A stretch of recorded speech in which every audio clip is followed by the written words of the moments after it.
I would love to see us have about 50 head between here and the farm that we're gonna expand to in Brewston Mills.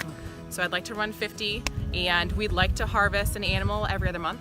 So there'd be roughly, 6 animals harvested a year. There's gonna be lots of meat to go around. My husband Jimmy is still active duty. He's an active duty nurse in the Nurse Corps. He'll be in for another 5 years is what he has for his commitment.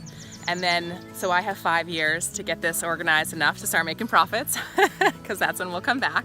I was also active duty myself. I spent 6 years as a Navy Nurse Corps officer as well. And that's where Jimmy and I actually met many years ago, back in 2010. It's an idea that my husband had a long time ago when we first got married. We did a lot of traveling out to Jackson, Wyoming, and that's where, the buffalo roam. And he's always been fascinated by the animal. We went back 4 years ago and got married in Jackson, and at that point he was really serious about it, and he's like, I want to talk to the bison farmers that are out here and go and talk to what they do for me and the ranch and things like that. So I was like, okay, let's do it. It was very evident to me how much interest there was in bison meat when I went to that small farms conference over in Morgantown.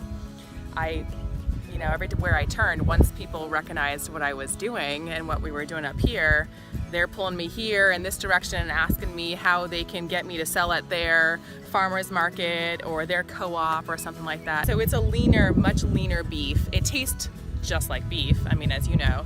But the fat content, it rivals chicken and has more protein than salmon. So it's like, Mother Nature's health food.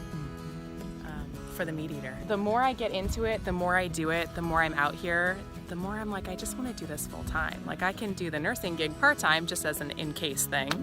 But being out here kind of feeds my soul, and I think we made the right decision. And I'm super excited to be out here and to do it full time, to be here, to expand on the other property, to get a venue out here, to do some agritourism. I'd love to have tours.